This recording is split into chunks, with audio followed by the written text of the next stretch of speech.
O homem que matou 84 pessoas na França agia em nome do grupo Estado Islâmico. Ele teria se radicalizado recentemente. 3 dias depois do massacre, parentes e amigos ainda procuram pelos desaparecidos. Na famosa praia da Riviera Francesa, moradores e turistas tentam retomar a rotina. A avenida alvo do ataque foi hoje reaberta, mas os minutos de horror ainda marcam a vida das pessoas. Neste novo vídeo amador, o momento em que o veículo avança contra a multidão.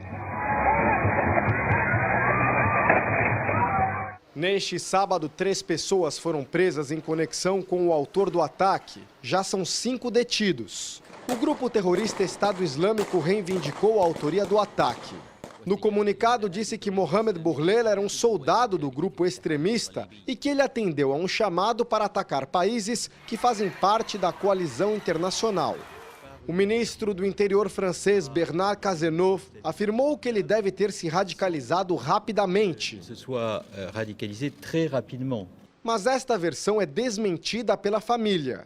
Em entrevista à imprensa francesa, o pai de Bourlel, que ainda mora na Tunísia, disse que o filho sofria de problemas mentais e que tinha comportamento violento. Depois de uma reunião ministerial de emergência, o governo francês anunciou que vai aumentar o efetivo da Força de Segurança Nacional.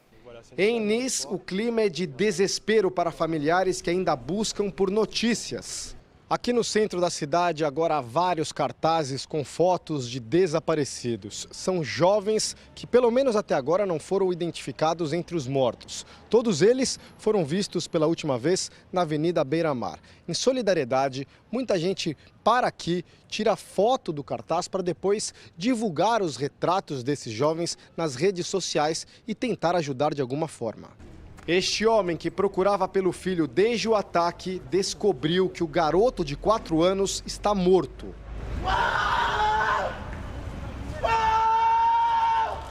Na Avenida Promenade des Anglais, um memorial em homenagem às vítimas. Estou muito sensibilizada. Perdi uma amiga que morreu com os 2 filhos pequenos, diz a francesa. E esses 2 petits-enfants? Num canto de dor e solidariedade, moradores se unem para entoar o hino. Viva, viva Nice, a Bela.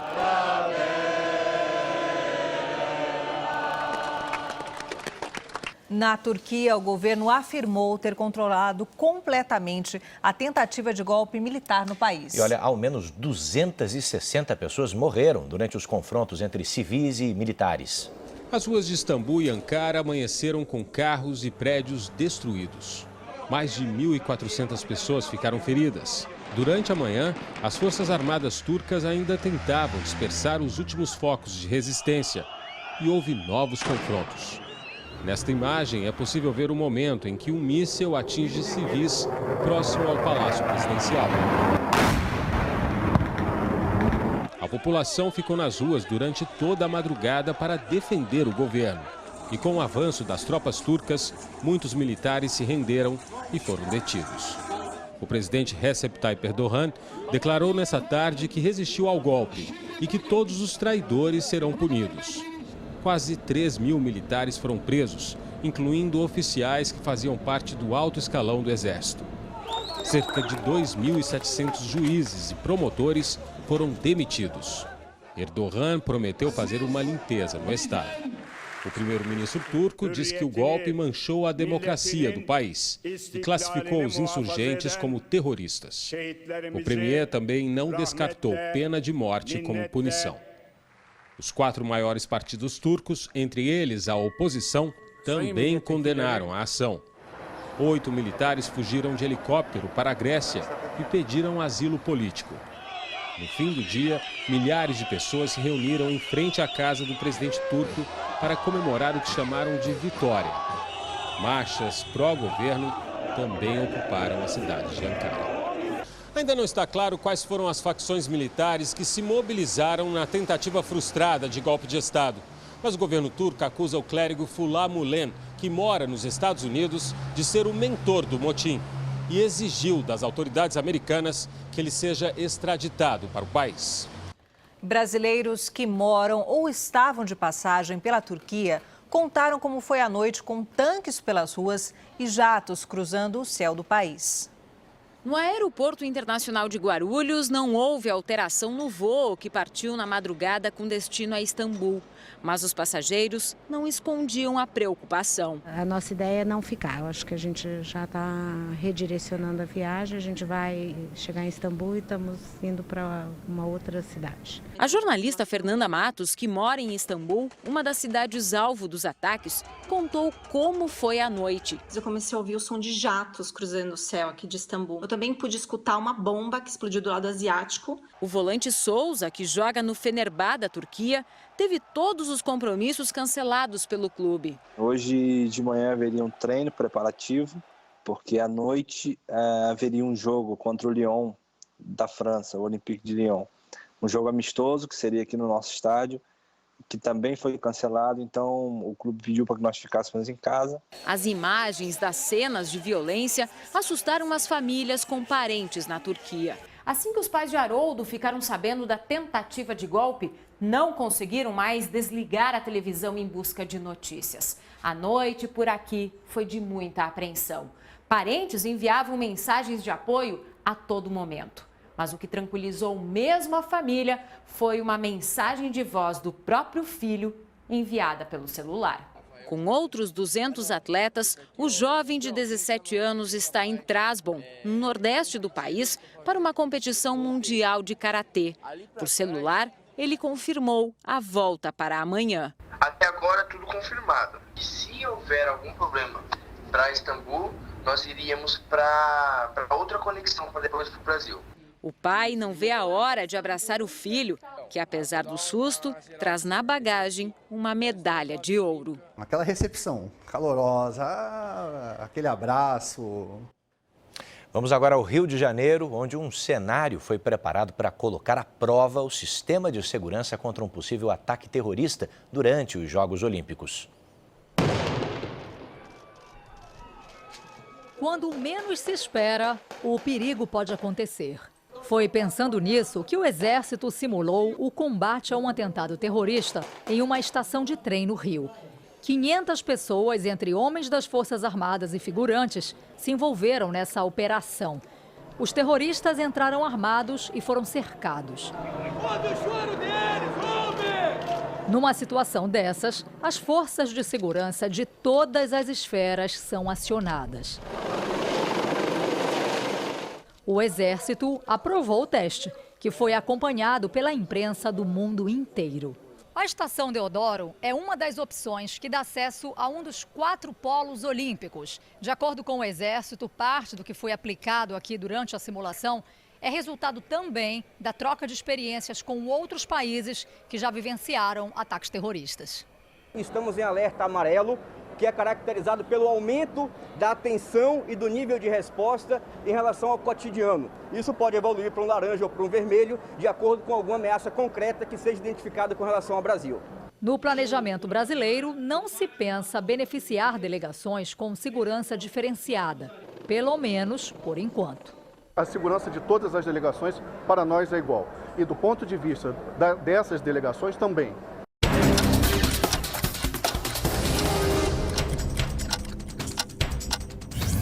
Uma operação da Polícia Militar provocou pânico entre motoristas e passageiros que passavam pela linha vermelha no Rio de Janeiro. Assustados com os tiros, muitos desceram dos carros e ficaram agachados na avenida.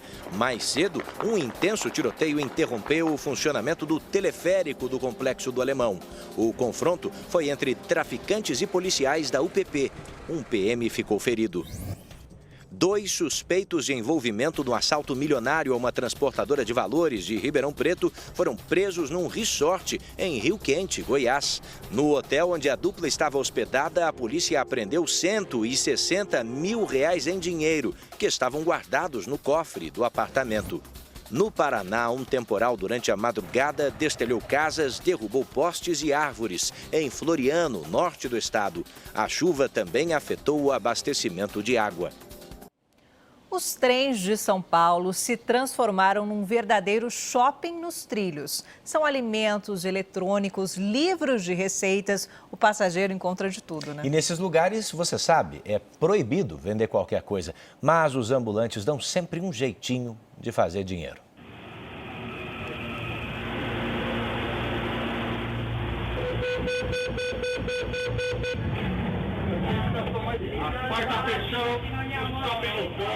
É uma facilidade para qualquer vendedor.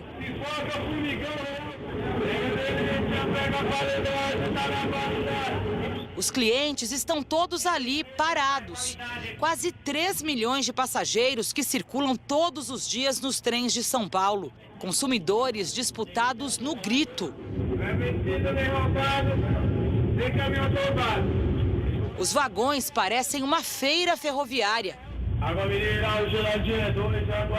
São homens e mulheres que vendem de tudo.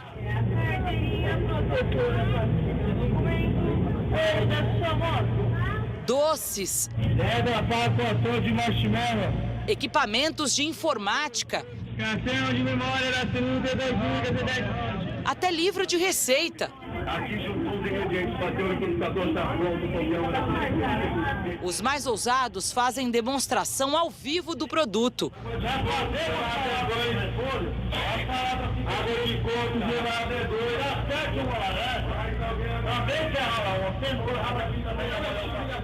Dependendo de quantas horas trabalham por dia e do tipo de mercadoria vendida, os ambulantes conseguem faturar até R$4.000 por mês.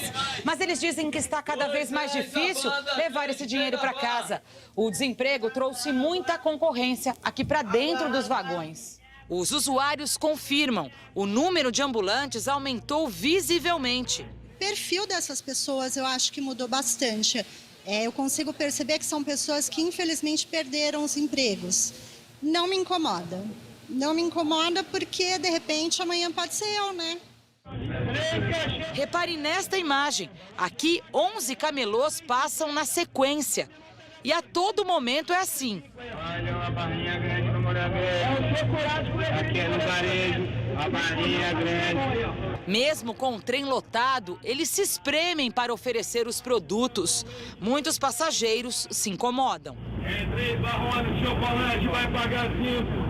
Segundo a CPTM, o número de queixas dos usuários nunca foi tão grande. Quando o trem tem um menor volume de pessoas, não irrita bastante, não incomoda. Mas quando está muito, chega a incomodar. Porque é grande circulação, são muitos, aí o trem, a maioria das vezes, está muito cheio, aí incomoda um pouco. A prática ilegal oferece riscos. Quando flagrados pela fiscalização, os vendedores são retirados do trem e as mercadorias são apreendidas. Por isso, essa cena é comum. Cada vez que o trem para numa plataforma, os vendedores camuflam mercadorias para aparentar passageiros comuns. Este ambulante suspende a venda e vai para a porta para checar se há fiscalização. Este vendedor diz que quer deixar a venda nos trilhos. O plano é juntar dinheiro para fazer faculdade. Educação física. Está vindo aqui, não tem que nem vida, não. Vida para ninguém. Ficar correndo que não dá, não. O comércio ambulante são práticas não vive essas ações. A indústria de alimentos chega à metade do ano satisfeita com os resultados. As vendas estão crescendo e a expectativa é fechar 2016 com saldo positivo. Para esta fábrica de chocolates e biscoitos, a surpresa chegou depois da Páscoa. A partir de abril, os pedidos cresceram 10%, num período em que as vendas não costumam ser tão fortes. O que a gente chama de entre-safra, porque a gente é muito sazonal, Páscoa e panetone. Então é um período que para nós ficou importante esse ano. A outra boa notícia é que a empresa está aumentando as exportações. Já vende para 3 países na América do Sul e para os Estados Unidos. E negocia com o Panamá, Venezuela, Colômbia e Argentina. Do jeito que as coisas estão caminhando, o ano que vem a gente deve ter uma perspectiva melhor. No ano passado, a redução no consumo das famílias fez a maioria das indústrias de alimentos ter menos encomendas. O resultado foi uma queda na produção de 3%. Mas agora, uma pesquisa da Associação do Setor mostra que os empresários já estão mais confiantes, apostam numa retomada. E a expectativa é de fechar o ano com crescimento de 0,5%. Esse ano, realmente, a gente já consiga equilibrar os nossos volumes e tem aí um 2017 muito melhor. Não são maravilhas, mas são oportunidades. Oportunidades que esta empresa se preparou para não perder. Essas máquinas são novas. E não só elas. A fábrica também contratou mais 40 funcionários. Um deles é a Karina. Fiquei 2 meses parada, mas porém consegui essa oportunidade. Fiquei muito feliz por conseguir esse emprego. A empresa está lançando novos produtos e projeta crescer até 17% este ano. Nas outras dificuldades que o país já passou, nós tivemos retomadas muito agressivas, vamos dizer assim, muito fortes, né? E eu acredito que deva acontecer isso também novamente. Depois de quase 4 anos, Paulo Henrique Ganso deixa o São Paulo e é o novo jogador do Sevilha da Espanha. O clube espanhol vai desembolsar mais de 32 milhões de reais pelo jogador. O Sevilha ainda pretende pagar cerca de 660 mil reais por mês ao atleta. Desde 2012, defendendo as cores do São Paulo, Ganso participou de 221 jogos e marcou 24 gols. Bom, o Botafogo estreou a nova casa no clássico contra o Flamengo. Mas confusões e a morte de um torcedor antes da partida, claro, estragaram a festa. Uma briga de torcidas resultou na morte do botafoguense Thiago da Silva França, de 31 anos, em Bento Ribeiro, na zona norte da cidade. E na Ilha do Governador, onde o jogo foi realizado, um homem foi preso depois de atirar contra um grupo de flamenguistas. Um torcedor foi baleado, mas passa bem. Já dentro do estádio, o clima era bem diferente. Sem o Estádio Olímpico Newton Santos e sem o Maracanã, o Botafogo investiu na reforma do campo da Portuguesa aqui na Ilha do Governador.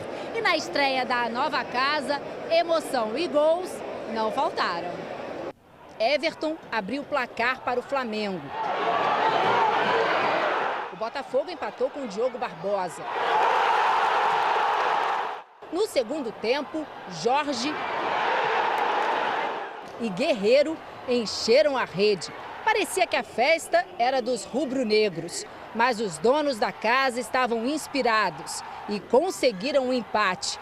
Final, Botafogo 3, Flamengo também 3. Dentro de campo, tudo igual. Na arquibancada, uma unanimidade. Tite, o técnico da seleção brasileira, acompanhou a partida e recebeu o carinho dos torcedores. Quero retribuir de uma forma digna esse carinho que eu tenho recebido, sim, sob forma não de ser um cara que não erra, mas de ser justo, e é o que eu estou tentando fazer. Vamos falar agora de um patrimônio da cidade de Nova York que corre o risco de desaparecer, hein? É verdade, os táxis amarelos vêm perdendo espaço nos Estados Unidos para os serviços de transporte de passageiros pelo aplicativo de celular. 2 aqui, 3 ali, alguns visivelmente abandonados. Só no pátio desta garagem no Brooklyn são quase 20 amarelinhos parados, sem ter quem os dirija. O cartaz avisa: precisamos de motoristas para todos os turnos. Por isso, nas ruas mais próximas, eles estão por toda parte. O brasileiro Anderson Moreira vê Nova York do outro lado do vidro há 28 anos.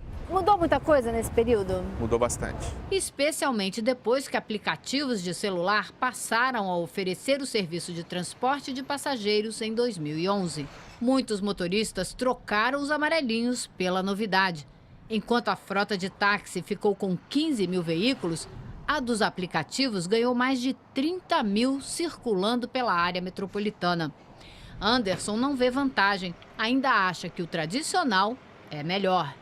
O motorista paga $800 por semana pelo aluguel do carro. Ele pode faturar entre R$2.300 e R$2.600.